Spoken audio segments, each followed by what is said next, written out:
que lo que hacía falta era una intervención militar en Venezuela. Y aquí han hablado y han buscado apoyo y libertades, y Milei dijo la causa de la libertad vive, y allá Biden dijo otra cosa, y lo anunciaron como el presidente electo de Venezuela, Edmundo González. ¿Dónde están las armas? ¿Dónde está la intervención militar para sacar a Maduro del poder y a Diosdado Cabello? Ya a Estados Unidos y el gobierno de Estados Unidos tiene jurisdicción, porque él está ya le está señalado de cometer delitos de narcotráfico bajo el cartel de los soles. ¿Dónde están las causas de las libertades? Bien, y ha llovido bastante desde que iniciamos ese análisis aquí en Pesos y Contrapesos. Y hoy precisamente nos acompaña el licenciado Jeffrey Martínez y el profesor José Molinelli. Bienvenido y gracias por estar con nosotros. Un saludo, gracias por tenerme, un honor. Saludos. Bueno, ¿dónde estabas? ¿Dónde estabas cuando la noche del 3 de enero, la madrugada, pasó lo de Venezuela y que nos trae hasta aquí hoy? Sí, bueno, yo estaba en Canadá con la familia. Me levantó un teléfono con 54 llamadas perdidas de diferentes agencias, colegas, lo que fuese. Y nosotros no fuimos uno. No, lamentablemente. Me hubiese encantado recibir la llamada de ustedes. Pero nada, la recibimos ahora. Así que, pero en efecto, me levanto con estas llamadas y me pregunto qué es lo que habrá ocurrido. Y entonces ocurre, ¿verdad?, que se había dado esta intervención donde propiamente se lleva el mandatario Venezuela y se le extradita básicamente de forma extrajudicial a los Estados Unidos. Y yo creo que la pregunta común que cada una de estas llamadas cargaba consigo era ¿qué es lo que va a pasar? Porque siempre miran a las personas que están en este espacio como si fuéramos oráculos del futuro de los conflictos y esas cosas, lamentablemente. Pero yo creo que para uno entender qué es lo que va a pasar, es interesante reconocer cuáles son las reacciones de todo el contexto de lo que ocurrió. Y creo que hay un montón de cosas que en muchos espacios mediáticos nos han dicho sobre las reacciones de países soberanos en el Caribe, la Unión Europea, sectores políticos inclusive dentro de los Estados Unidos y muchos otros asuntos que sin duda alguna pues serán objeto de nuestra conversación el día de hoy. Y para dar un poco de contexto de eso, el profesor José Molinelli tú trabajas y estudias en Italia. En Italia, sí. O sea, que tienes gran parte del año, lo pasas en la Unión Europea. Cuéntame cómo veo que debes tener amistades o colegas allá en estos momentos. ¿Cómo se ve el panorama desde el punto de vista en Europa? ¿Cómo se reaccionó la noticia? ¿Verdad? ¿Cómo las personas reaccionaron a esta noticia en Europa? Bueno, dependiendo de con quién estamos hablando, ¿verdad? Claro. Pero obviamente hay varios conjuntos de personas que son propiamente venezolanas que viven en Europa y pues la primera reacción formal que entra al lente público fuera de la mera noticia, pues los actos celebratorios de muchas personas venezolanas que adjudican a su salida de Venezuela las acciones de la gobernanza de Hugo Chávez y Nicolás Maduro, ¿verdad? Así que una de las primeras voces que se escuchan son los actos celebratorios que están presentes en muchas de las ciudades, particularmente en España y en Portugal. Pero entonces después entra la otra parte de la moneda, que fuera de la moralización de este acto está la pregunta de qué es lo que permitió, a qué abrió las puertas. Y la Unión Europea, particularmente países como Dinamarca, por ejemplo, se encuentran en el presente en un gran estado de temor por la posibilidad de que figuras presidenciales un poco erráticas, como el presidente Donald J. Trump, pueda tomar una prerrogativa similar de intervención en un espacio soberano para obtener objetivos políticos estadounidenses.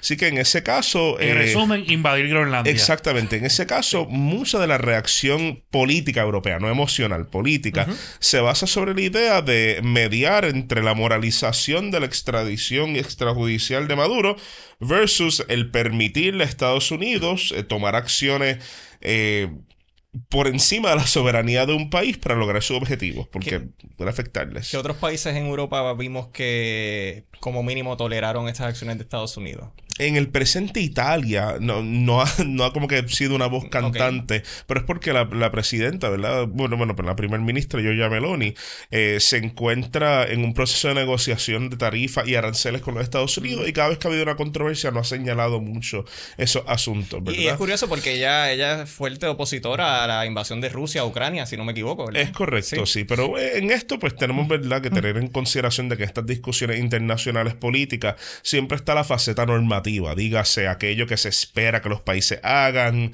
las convicciones y las moralidades de por qué lo deberían hacer, versus pues la faceta del realpolitik, dígase las razones por las cuales un país hace algo, y pues trágicamente usualmente la normatividad le sigue a la agenda política ya preestablecida. Es un argumento del famoso filósofo escocés David Hume, la idea de que nosotros racionalizamos lo que ya creemos de por sí, y eso es bien latente en la política.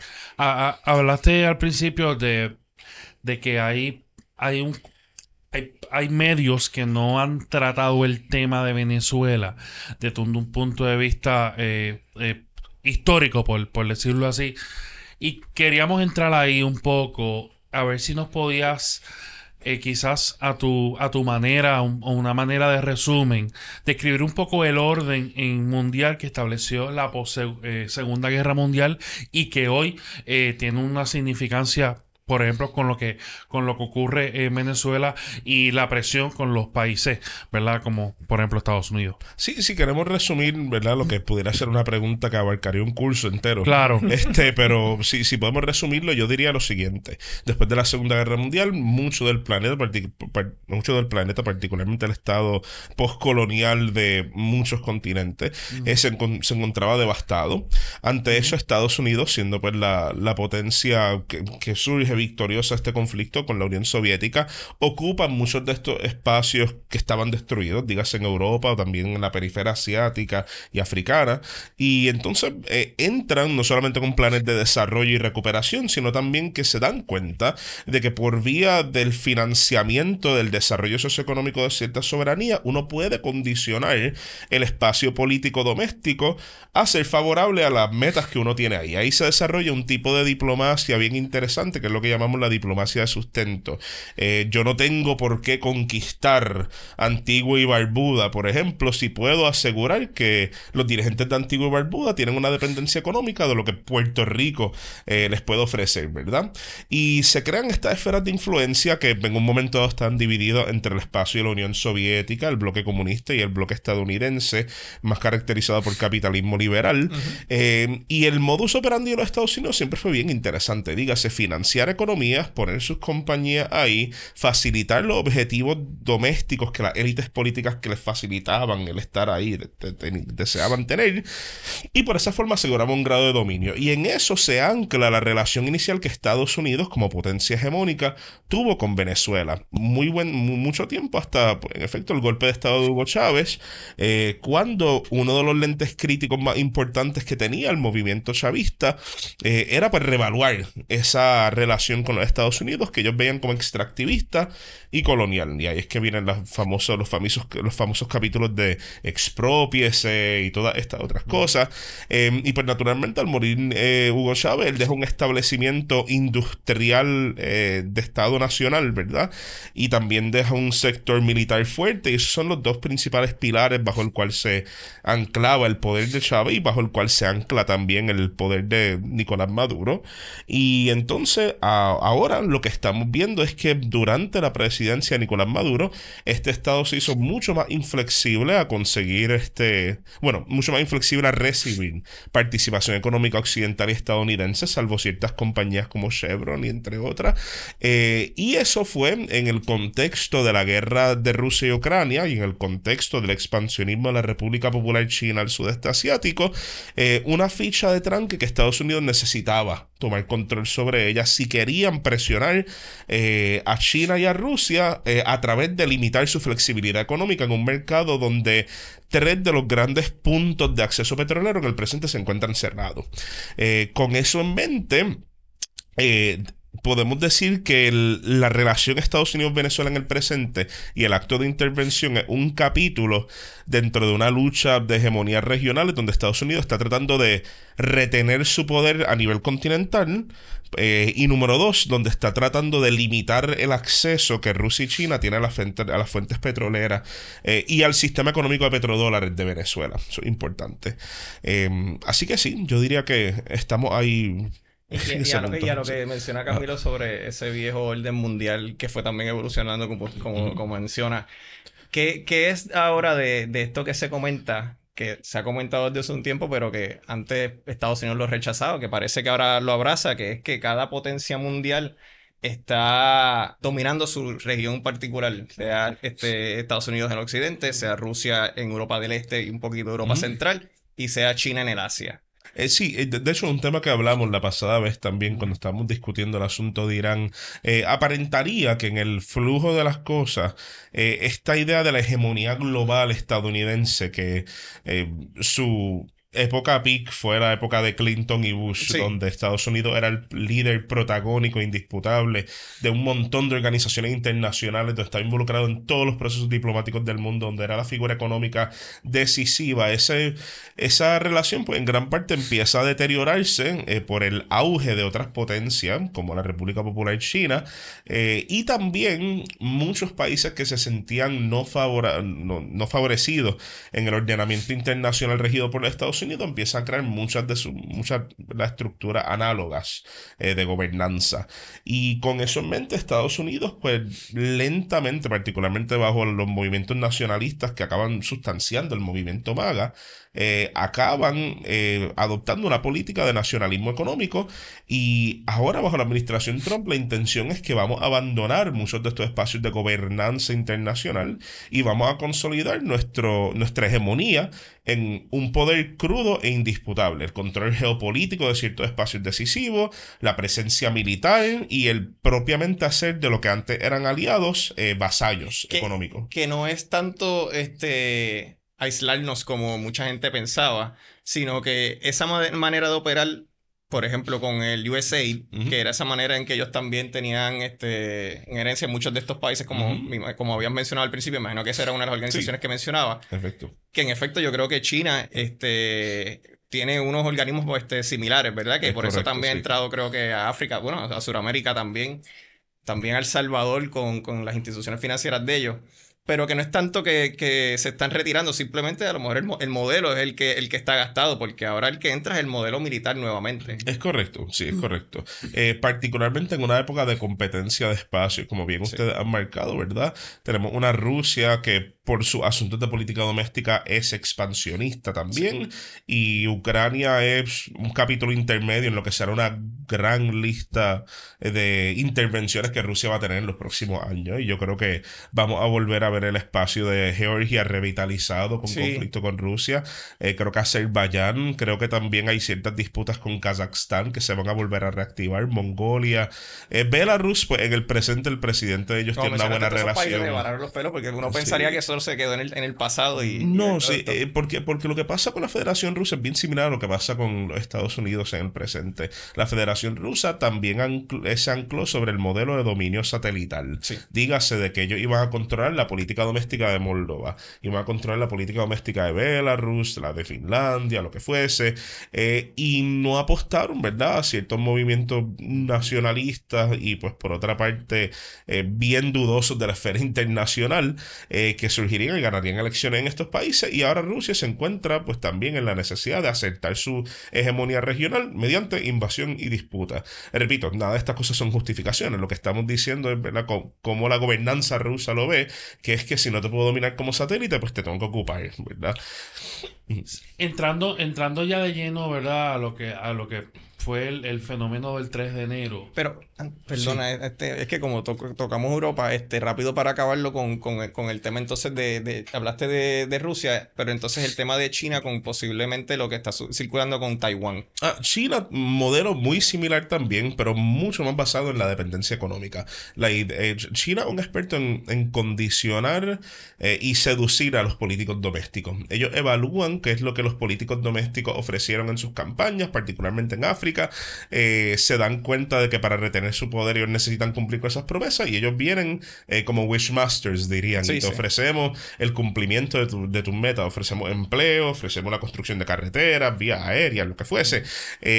Y con eso acaban de forma bien a corto plazo dominando la política de los países. El caso en el presente de Mozambique, Angola, entre otros países. Y también están presentes en el Caribe. O sea, que dicho de paso, yo tengo una hipótesis de teoría política y es que el Caribe es posiblemente la región más pragmática a nivel de su pensamiento político, y lo que fue una relación de 80 años de cooperación económica entre Jamaica y Estados Unidos, al momento que Donald Trump cancela ciertos acuerdos, pues no pasaron 2 días y ya ellos estaban hablando con China. O sea, bien interesante. Pero sí he de decir de que están en las mismas, pero brevemente diré pues que su mecanismo de dominio es de dependencia económica. Por eso es que vamos a ver muchos recursos navales o aéreos chinos en otras partes del mundo, pero nunca son de capacidad expedicionaria, son de protección de esa actividad económica. Que nos vamos a ver como en Rusia, que tiene ejércitos privados en África. Pueden tenerlo, pero no lo vamos a saber posiblemente. Bueno, pero también una preocupación que tiene Estados Unidos es que grandes empresas, China, son los que controlan, ¿verdad? El famoso canal de Panamá y las expansiones. También están desarrollando una especie de intención también en Nicaragua, ¿no? Tratando de ver cómo pasan los barcos por ahí.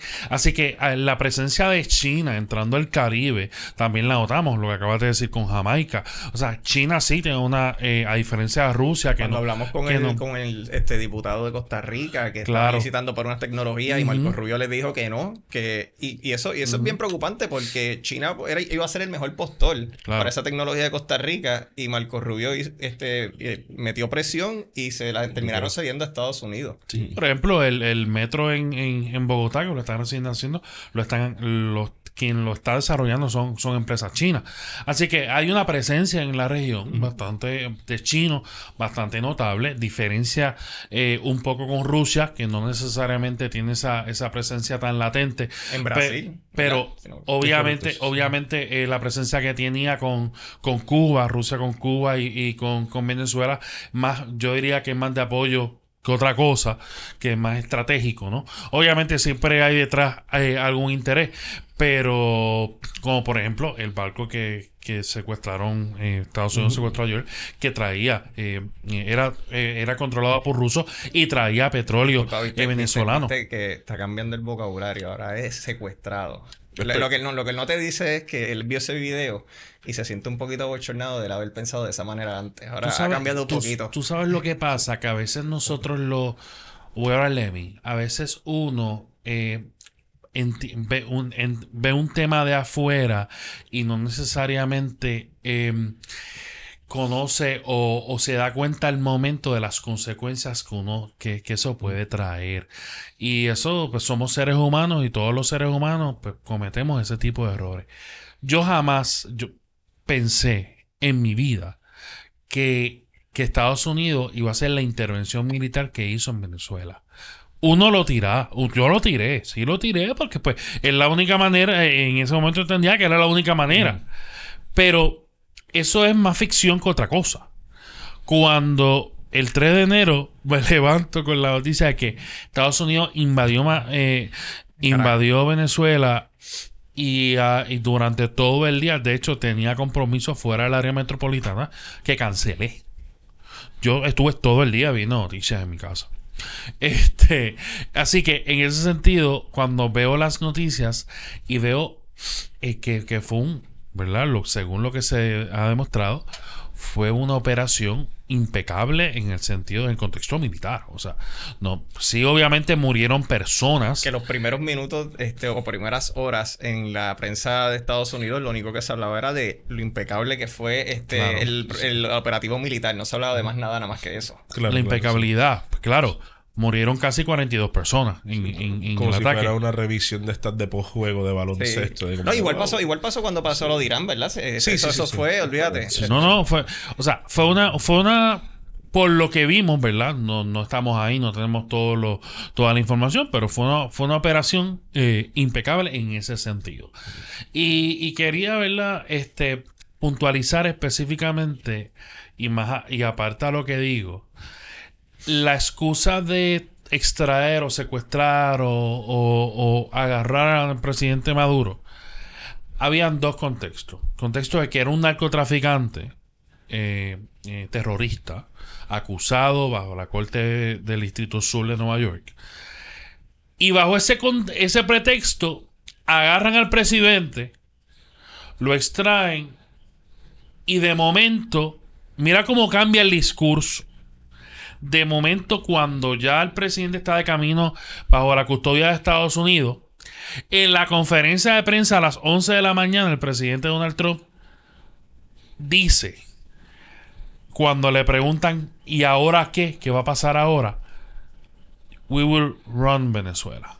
Entonces, ese contexto ya está centrando una invasión temporera como hiciste en Irán. Que atacaste y te fuiste. No. Te estoy secuestrando al presidente y te estoy secuestrando el petróleo. Que voy a administrar el petróleo. Y las minas y todo lo y todo lo que significa. O sea, de hecho, no limitó petróleo. Él dijo, voy a correr Venezuela. Y va a ser unas designaciones. De hecho, ya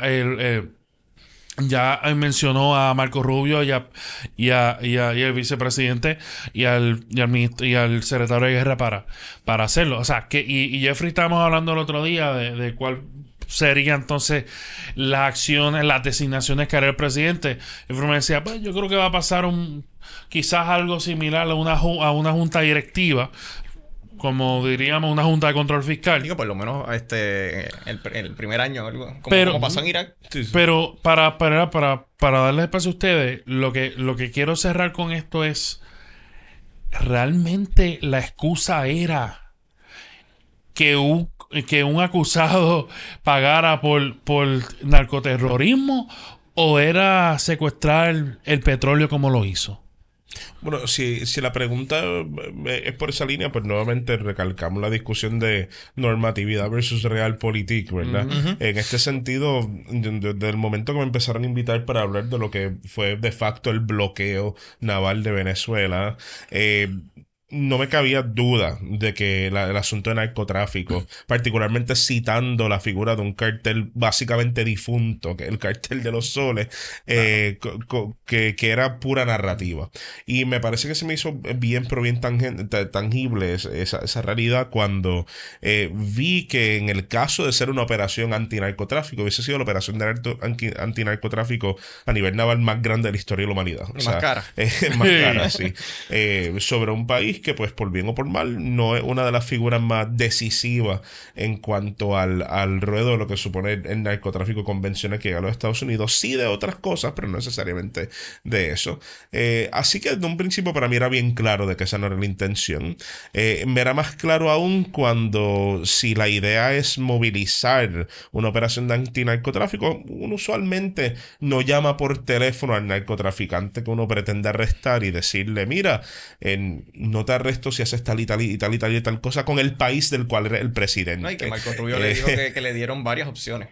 Exactamente, así que ciertamente esto fue un vehículo narrativo para llevar a cabo lo que en otros senderos de derecho internacional hubiese sido bien problemático. Y te pregunto, y perdón que te interrumpa, no tiene que ser ahora, pero para que entonces, como estamos hablándolo en términos del narcotráfico, las similitudes y posible diferencia con el caso de Noriega.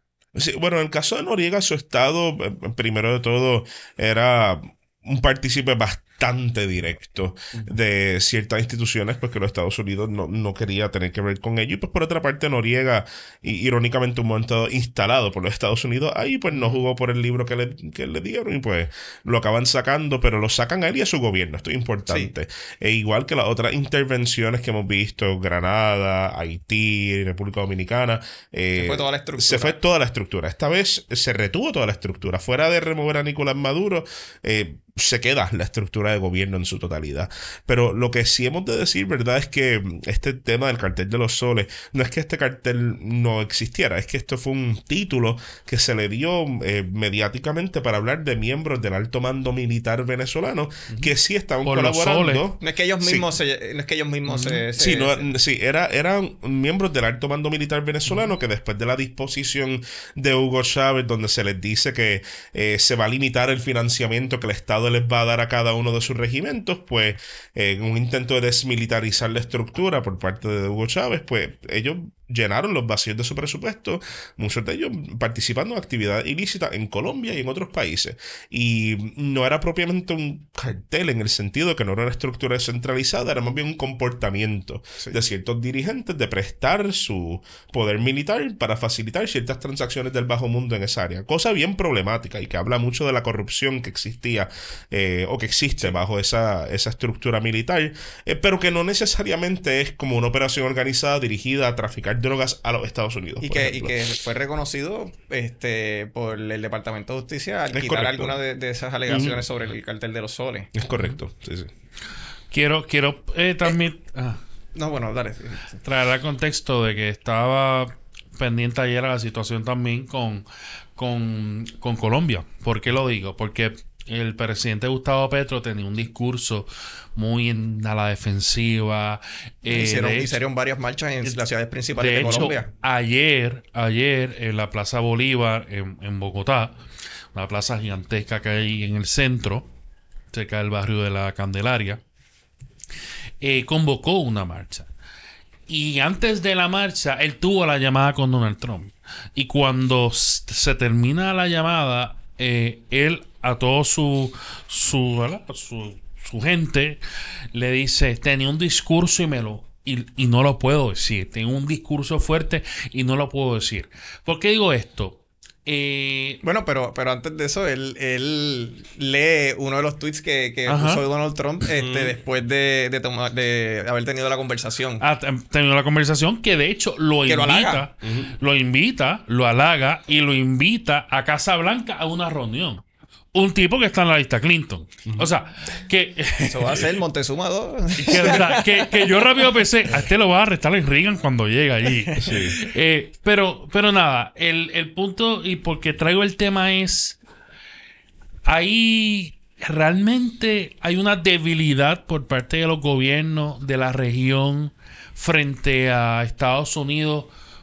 Y que Estados Unidos ayer, el 3 de enero, demostró una superpotencia desde el punto de vista militar. Tengo los accesos y hay esa... ¿cree que los gobiernos cedieron? Yo creo que no solamente han cedido, sino que continuarán cediendo, aunque no de forma narrativa. O sea, digo, sí, de forma narrativa. Pero... yo creo que la razón por la cual existe ese tranque no es por esta idea tradicional del temor al poder militar estadounidense. Aunque ciertamente en el presente pues se ha hecho a relucir de forma muy estilística su capacidad. Es más bien el hecho de la discusión que a principios de año tuvimos con los aranceles, donde se depositaron muchos de estos aranceles directamente, sin prerrogativa legislativa, a muchos países de la región, incluyendo México en un momento dado, Colombia, etcétera. Y estos aranceles afectaron tanto, ¿verdad?, que los movimientos económicos principales internos a estos países presionaron a sus gobernantes a ceder en muchos de estos requerimientos o como mínimo negociarlos. Y ahora mismo muchos de estos presidentes o mandatarios de los países de Mesoamérica y Sudamérica están cautelosos con la idea de no seguir con el libreto internacional del presidente Donald J. Trump, por lo que les puede costar a nivel doméstico con los sectores económicos que sustentaron su elección. Así que sí, ellos van a hacer sus manifestaciones políticas públicas, narrativas, donde dirán que están en contra de lo ocurrido, etcétera. Pero no veo hasta el momento acciones tangibles que tomaran fuera de, si acaso, hacer algunos referidos por un país tercero, que es usualmente lo que muchos países del Pacífico en el presente tienen el protagonismo de hacer. O sea, te demando a ti por vía de Palau o Nauru o Kiribati, no sé. Pero aparte de eso, yo no creo que va a tomar una acción tangible porque están ¿Y crees que sea una manera de afectar la política interior de los países en las elecciones que se encaminan, por ejemplo, también en Colombia, como ha pasado en otros países ahora en Centro y Suramérica, que es de gobiernos presuntamente algunos de izquierda, pues ahora están de derecha? ¿Será algo simplemente para movilizar ese voto de derecha dentro de esos países? Pudiera ser en tanto veamos un sector establecimiento más alineado con lo que pudiéramos categorizar como esto de la derecha, pues ¿por qué no, verdad? Porque le pregunto, perdón, he visto en Colombia y en México particularmente, no sé si en otros países, pero por lo menos viendo los medios de esos dos países, que contrario en otros momentos, aunque no voy a decir que no pasaba, vemos un sector de oposición a la presidenta Claudia y entonces a Petro, que invitan a que el presidente Donald Trump venga y saquen a los presidentes, pero no estamos hablando de cualquier persona en Twitter, estamos hablando de líderes de la oposición. De oposiciones. Claro, no, es algo bien peligroso. Sí. Y bajo esa línea son figuras también de la oposición. Son figuras, ya no son ni figuras de centro, son figuras de extrema derecha. Mira el caso de Kast en Chile. O sea, y estamos hablando de figuras, obviamente simulando en primer lugar a Trump, segundo lugar Milei, Daniel Noboa en Ecuador, y por ahí podemos... Honduras, Asfura, recientemente, que estuvieron casi un mes contando los votos. O sea, que de hecho, el mismo día de la elección en Honduras, el presidente de Trump hizo un tweet de que este era el presidente. Y ese fue el presidente por bien poco margen. Así que, de hecho, todavía no han, entiendo que ya lo certificaron, no ha asumido. La esposa de Zelaya está creo que hasta marzo próximamente. Ya pronto se va. Pero que eso es lo que dice Jeffrey, que obviamente hay una oposición, pero una oposición más fuerte que se asimila a la retórica de Trump. Y Jeffrey mencionó Colombia, y me voy a tener ahí un momento. Ojo, ahora hay elecciones en la primera vuelta en marzo, y están las figuras que en las encuestas han levantado más puntuaje. Está Iván Cepeda, que es del mismo de Petro, y está de la Espriella. O sea, que de la Espriella es de extrema derecha. O sea, no estamos hablando de Álvaro Uribe, porque bajo el partido de Álvaro Uribe está Paloma Valencia. Y no. Quien tiene más puntuaje es la extrema derecha y la izquierda, en el caso de Iván Cepeda. Así que estamos viendo una extrema derecha fortalecida gracias a la fortaleza que ha demostrado el presidente Trump. Es correcto. Y de hecho lo vimos a principios de año con los famosos incidentes de Elon Musk y otros líderes corporativos también en ese momento del movimiento MAGA, ¿verdad? Asistiendo a los procesos electorales de Alemania, por ejemplo, con el AfD. Y esto es una estrategia muy interesante porque tiene su origen en una política que hacía Otto von Bismarck en la Alemania prusiana, que él llamaba el control de las oposiciones. Otto von Bismarck identificaba ciertos grupos de oposición tangible y fuerte en los países adversarios a la Alemania prusiana, y en el caso de que fueran perseguidos o censurados, como era la costumbre de la época, pues él les daba asilo en Alemania, los entrenaba y lo que fuese, les facilitaba recursos y los enviaba de vuelta más poderosos todavía. Fue lo que hicieron curiosamente con un joven pensador llamado Vladimir Lenin, que acabó pues movilizando el aparato revolucionario ruso. Y también lo hicieron con ciertas figuras republicanas en la Francia imperial, ciertas figuras disidentes y socialistas en el caso de Italia. Y me parece que una apuesta que en el presente está haciendo la administración Trump en cuanto a lo que es el movimiento MAGA, que ya trasciende los Estados Unidos. Sí. MAGA ya no es solamente un fenómeno estadounidense, está presente en Europa, está presente en el oeste africano, está presente en India. Lo único que pues con sus alteraciones regionales, pero en contacto muy directo con las mismas redes económicas y de informáticas que construyeron al movimiento MAGA. Y yo creo que eso es una apuesta de poder ideológico bien grande que tiene el presidente Donald J. Trump fuera de la esfera de política formal que le va a dar, válgame, mucho poder sobre esas elecciones, inclusive, incluyendo también su capacidad, como bien han mencionado, de alterar el flujo económico, las esferas económicas decisivas internas de los países que, por bien o por mal, acostumbran a ser de derecha. ¿Y se está repitiendo? ¿Y cómo usted, como politólogo, ve esta posible nueva derecha fuera de los Estados Unidos que se asimila a lo que posiblemente es Amaga, que puede ser un movimiento nacionalista, pero a la misma vez abraza la intervención de Estados Unidos y también abraza el globalismo a nivel de la derecha, que es algo contradictorio, que son nacionalistas, pero a la misma vez no?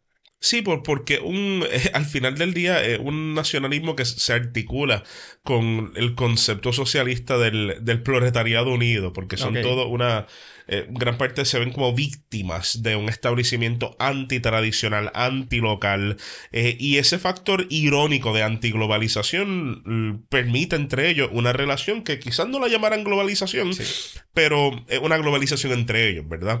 En este sentido, creo que también hemos de desmantelar la idea de que globalización es una unión de we are the world, we are the children, siempre ha sido partidaria de algo, y esto es meramente otro tipo de globalización abanderada políticamente con ciertos sectores tanto económicos como ideológicos, pero principalmente provenientes de los Estados Unidos, con algún que otra figura esencial viniendo también de Alemania y Reino Unido. Y te pregunto, aquí, ¿se está repitiendo la historia de la guerra hispanoamericana? A nivel de doctrina imperial y eso. Yo creo que no es que se esté repitiendo, yo creo que es que estamos en otro capítulo de ella. Yo no creo que nunca culminó esa etapa. Yo creo que en el presente es esta idea de que yo domino porque soy el dueño de tu territorio propiamente.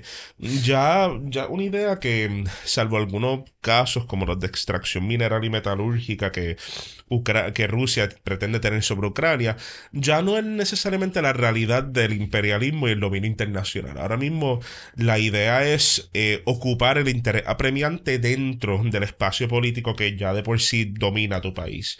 Y en ese sentido yo creo que la estrategia estadounidense de expansionismo nunca pasó, ¿verdad? De hecho, no diría que es algo propiamente y único estadounidense, ¿verdad? El playbook también de la Federación Rusa, de la República Popular China, pero yo creo que es otro capítulo de la misma historia. Lo único que esa guerra hispanoamericana pues se basaba sobre la idea de conflicto geográfico y de dominio directo territorial, versus que en el presente estamos hablando de el subeditar y dominar una estructura política sin necesariamente tener que tener tu inversión local ahí. Y ahora entrando un poquito, no sé si vas a querer comentar algo sobre la geopolítica todavía. No, ya iba a entrar a la oposición de Venezuela. Sí, entrar un poquito sobre Venezuela, pero antes de entrar de lleno, a lo mejor son preguntas filosóficas. No sé, me dirás. Eso es lo mejor. Hay un espacio para esta posible dualidad de estar preocupado sobre el orden internacional, el orden mundial, o el derecho internacional y el orden mundial, y a la misma vez, pues, entender y no menospreciar, ¿verdad?, los sentimientos que están sintiendo algunos venezolanos.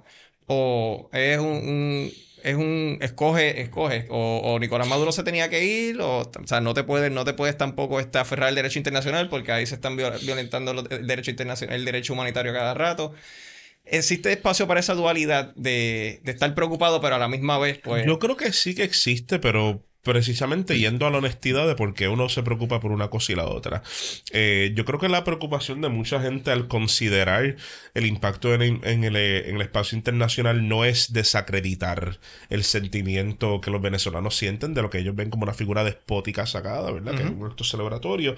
Yo creo que no es eso, es precisamente evitar una repetición de esa experiencia, o como decía John Adams, ¿verdad? John Adams tenía esta preocupación bien grande de que si aliarse con Francia durante la guerra revolucionaria era quitarse las cadenas de lo que él llamaba el monarca hanoveriano para ponérselas del Borbón.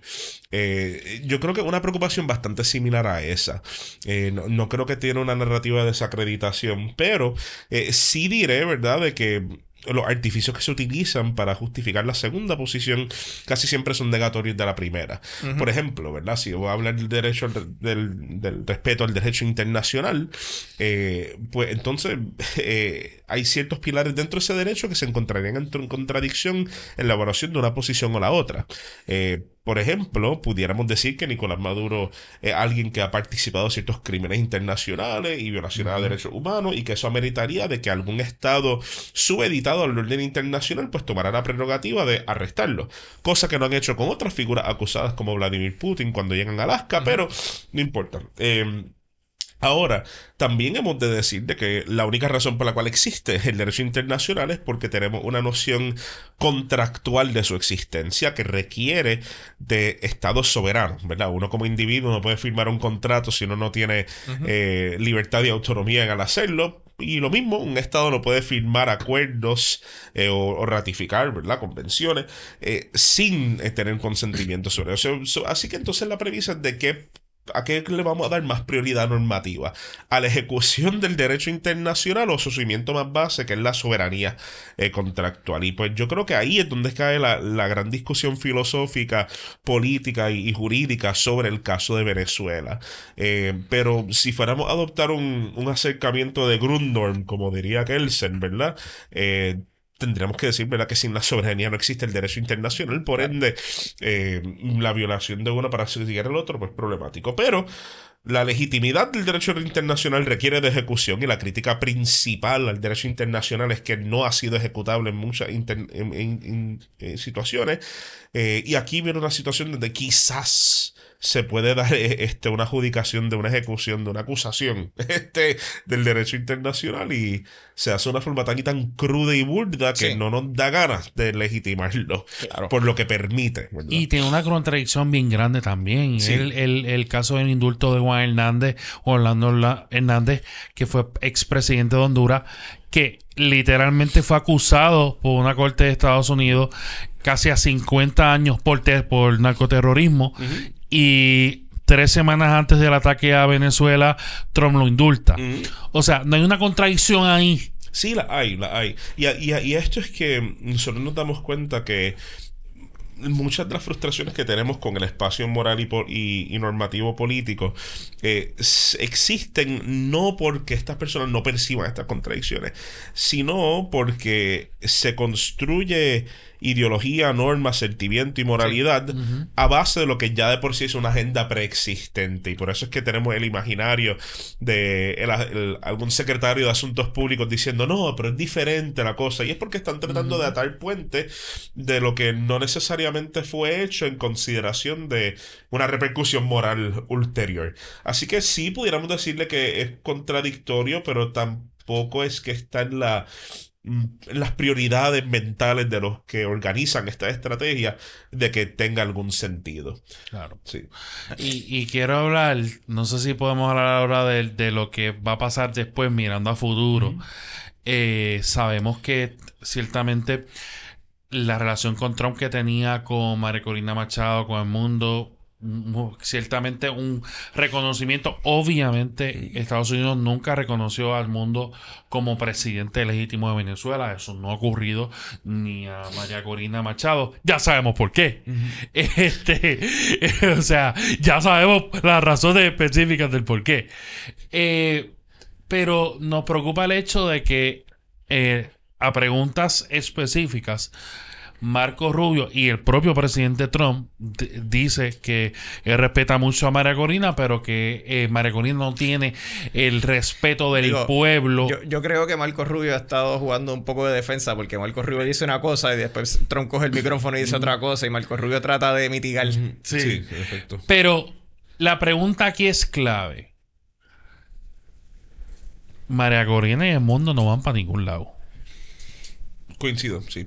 Yo creo que la oposición venezolana, primero de todo, también una categoría bien dudosa, la idea de la oposición venezolana, porque sí hay una actitud que es oposicional venezolana. Eso, pero hay muchas oposiciones, algunas con inclinaciones mucho más radicales. Hay partidos políticos comunistas que oposición al gobierno de Maduro. Y con eso en mente, tenemos que decir que entre las oposiciones no hay un consentimiento y un abanderamiento de tomar esta figura internacionalista y decir, sí, María Corina Machado es nuestra líder, por ejemplo. Tenemos que quitar la falacia de que eso existió en Venezuela. Sí, una líder con empuje fuerte, pero dentro de una comunidad de muchos otros líderes y oposiciones. Lo otro es que yo creo que Estados Unidos, tomando, ¿verdad?, nota de sus errores en Irak, se dio cuenta de que lo que ellos desean en el contexto venezolano requiere de una estructura de extracción y orden militarizado que ya de por sí fue construidas por los pasados dos establecimientos, el de Hugo Chávez y el de Maduro. Y lo único que ellos quieren hacer es de verdad ocupar ese espacio, no necesariamente desmantelarlo, ni someterlo a un proceso inmediato de democratización o liberalización. Que fue lo que pasó en Irak. Exactamente. Que le cortaron la cabeza a todo el mundo del régimen de Saddam Hussein. Y se formó la guerra civil. Exactamente, y no lograron sacar las metas que tenían en muchas de las cosas. En ese aspecto, pues han reconocido pues lo que fallaron. Sí. Así que ellos lo que propiamente pretenden hacer es ocupar esa estructura que está bajo el mando de un establecimiento industrial y militar, y que no admitiría o que estaría en alta oposición a que su líder sea un miembro de la oposición que lo ha condenado internacionalmente. Es decir, que invitar a que el cambio de gobierno se dé bajo el contexto de la oposición internacionalista que hemos articulado es posiblemente incitar a una guerra civil. Sí. Y en tanto ese sea el caso, no veo una Venezuela que ahora se ha colocado el interés extractivista estadounidense prontamente mudándose a una democratización o liberalización bajo una oposición. En tanto exista ese interés de continuar operando ese estado extractivo petrolero. Y por lo menos al presidente Trump no le importa ese tipo de cuestionamiento. A él le vale. Sí, y si ocurre, que conste, no creo que es que lo van a obstaculizar, pero si ocurre, pues van a decir de que esa fue su meta inicial, en un principio, ¿verdad? Y que bueno, que conste, esto fue algo también que algunas expediciones de los conquistadores hicieron cuando llegaron a México, ¿verdad? O sea, Hernán Cortés, contrario a muchas narrativas, identifica la estructura local indígena y la operacionaliza en contra del imperio azteca, y moviliza los sentimientos locales. Claro, que mucha gente no, fueron 200 conquistadores, no, había un montón. Esto es 200 conquistadores y 1.3 millones ahí de aliados, ¿verdad? Que estaban insatisfechos con los imperios. Necesitan la estructura. Sí, las estructuras indígenas de gobernanza la primera imperio español se quedaron ahí por 200 años casi. Pues yo creo que lo mismo está ocurriendo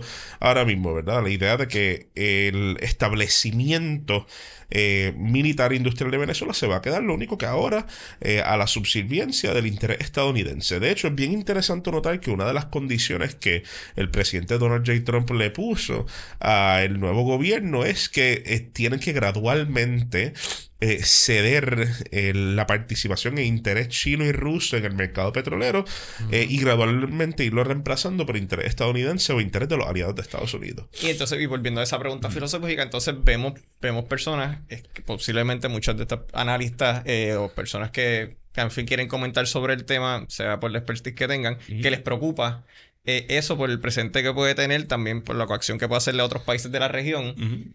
Pero a la misma vez, entonces, tenemos este grupo de personas que dicen, mayormente también venezolanos, algunos dentro de Venezuela, otros, la mayoría fuera de Venezuela, que dado todo lo que ha sucedido, que muy bien has elaborado, pues están dispuestos a ceder eso, que están dispuestos a posiblemente vivir eso. Sí, no lo dudo. Al final del día, yo creo que lo que estamos viendo es propiamente un conflicto entre tendencias imperiales que se está manifestando en Venezuela. Y yo no creo que hay un lado más benevolente que otro. Claro. No creo que aquí tenemos un lado de China y Rusia que son es que queremos ver todo siempre blanco y negro. Exactamente. Y no vemos, y tampoco, también creo que es peligroso mirar a Estados Unidos como un libertador en estos tipos de contextos. Pero sí diré, ¿verdad? De que si en efecto la voluntad, o sea, los pueblos tienen voluntades políticas asimétricas, y si hay pueblos que quieren ceder un principio esencial como la soberanía a favor de otra cosa, pues se puede hacer. Válgame, hay sociedades que han cedido totalmente la idea de espacio personal con tal de tener seguridad pública, ¿verdad? No... Y esto es una de mis grandes objeciones con estas ideas enmarcadas, predigeridas, de que el mejor ordenamiento es ¿verdad? O sea, sí, one size fits all. Exactamente, porque las poblaciones pueden seleccionar su orden normativo. Dicho de paso, pudiéramos ser mucho más creativos. Para mí siempre ha sido un asunto de mucha preocupación que tenemos 3 alternativas de estatus. ¿Y qué tal si queremos crear una confederación tribal ultrapagana, no sé, dominada por una talasocracia? Vamos a hacer excelente, un dominio de los mares. Podemos ser más creativos. Si queremos regresar bajo la corona española, por ejemplo. Imagínate, qué cosa. pero entonces... pero es que se ríen, pero es una realidad. Sí, una realidad. Hay un sector importante que cree que hemos regresado a la corona española. Hay uno aquí que ya pidió España. Claro. Y hay uno aquí que pidió su ciudadanía española. Sí. Bueno, y qué irónico era, porque hubo un momento dado que salió el chiste de que Donald Trump quería intercambiar a Puerto Rico por Groenlandia en su primer mandato. Al final de su primer mandato lo dijo. Me voy. Y después... no con ¿Qué con Groenlandia. ¿Alguien de ustedes ha conocido un groenlandés antes? No. No. Creo que un no, tipo de figura más introvertida. A daneses sí. He hablado con daneses. Son excelentes seres humanos. Son bien introvertidos y muchas veces celebratoriamente explosivos. Pero yo no imagino un parlamento de Puerto Rico y Groenlandia. Imagínate eso. Sí. Sería interesante. Sí. Quería hacer una pregunta, pero hablando de Groenlandia otra vez. Es que me vuela la cabeza cómo... Porque hablamos al principio, yo creo que se habló de una posible invasión o todo lo demás. Pero solamente el echarnos para atrás un momento y pensar, esto es parte de Dinamarca, que es un miembro de la OTAN. Y Donald Trump está hablando sobre un miembro de la OTAN como si fuera un enemigo. O sea, el otro día hablaron de... Alguien le preguntó, no, sí que está... Porque supuestamente la preocupación de él es que hay barcos rusos y chinos por el área, ¿verdad? Por las nuevas rutas de comercio que se están abriendo. Y le dijeron, bueno, pero es que Dinamarca dijo que aumentó la seguridad allí. Y él dijo, sí, le pusieron un dog sled más. O sea, estamos hablando... A lo mejor, pues, para muchas personas, pues, es algo normal porque están acostumbrados de este lenguaje y este tipo de altanería de Donald Trump, pero... O sea, vamos a verlo en el marco de lo que es la OTAN y cómo se formó y como mencionaste, todo lo que es post-Segunda Guerra Mundial. O sea, esto es una barbaridad. Sí. Es problemático porque... primero de todo, ¿verdad? Yo creo que esto es una de las cosas que quizás Rusia está celebrando en el presente. La idea de que se pudieran formar altanería y debate entre los miembros de la OTAN que trascendiera de la casual trifulca que ocurre cada 4 años con Turquía, ¿verdad? Pero en este sentido, el asunto de Groenlandia, yo no sé hasta qué punto los Estados Unidos de América tenga una intención como figura política bajo Donald Trump de propiamente ocupar y anexar Groenlandia, pero sí tiene una intención de incrementar su presencia militar en el área, y esto posterior a que Canadá básicamente les dijo que no a su propuesta de invertir en las Islas Baffin, ¿verdad? Del norte. Y tú me corrías, pero el otro día estaba leyendo que supuestamente hay un tratado desde hace un tiempo ya que eso lo permite a Estados Unidos hacerlo y no entiendo entonces por qué usan este lenguaje. Se permite la presencia militar en ciertos espacios, pero no la disposición del territorio que le pertenece a otro país para ciertas actividades militares. Yo creo que ahí es que está la diferencia. Y en el presente, el fenómeno ambiental del cambio climático y el derretimiento de las capas de hielo, pues ha facilitado un nuevo espacio de conflicto político en el Ártico que hace que Estados Unidos busque tomar prerrogativas sobre el área antes de que los famosos tanqueros antihielo rusos pues logren romper por ello y ocupar todo lo que se estima que esté en el área. Así que yo creo que el Ártico es un campo de lucha político que se lleva fermentando, ¿verdad? Y fertilizando un buen tiempo ya desde los 60, pero que ahora va a tomar un rol protagónico en la política de los próximos 20 a 30 años a nivel geopolítico, sí. Bueno, el mayor traicionero es el tiempo. Te agradecemos, ¿verdad? Siempre la oportunidad que nos da. Gracias a ustedes. De sacar el tiempo, que sabemos que estás súper ocupado y esta es tu casa cuando quieras. Gracias. Tocar algún tema en específico, por favor. Esto realmente... Te vamos a llamar. Te vamos a llamar. Italia, te cogemos a las 3 de la mañana. A mi orden. No, y yo tengo una propuesta. Estoy a su Vamos, orden, sí. un día de esto vamos a hacer una entrevista. Sí, yo quiero irse por Italia. Italia allí. Vamos a hacerla, tienen donde quedarse. Pues Sí. Yo voy. la hacemos. Bueno, amigos, ha sido un placer siempre con ustedes. Recuerden seguirnos en todas las redes sociales, en @pesos y contrapesos, en plataforma X, @pesospr. Y como siempre, gracias a Wilton Webnéticos Internet Studios por darnos la acogida en su casa. Y recuerden también que para servicios legales, nuestro auspiciador principal, PYC Law. Así que lo pueden seguir así en las redes sociales. PYC Law, servicios legales y notariales a la orden. Bueno, Jeffrey, nos vamos. Nos fuimos. Hasta la próxima.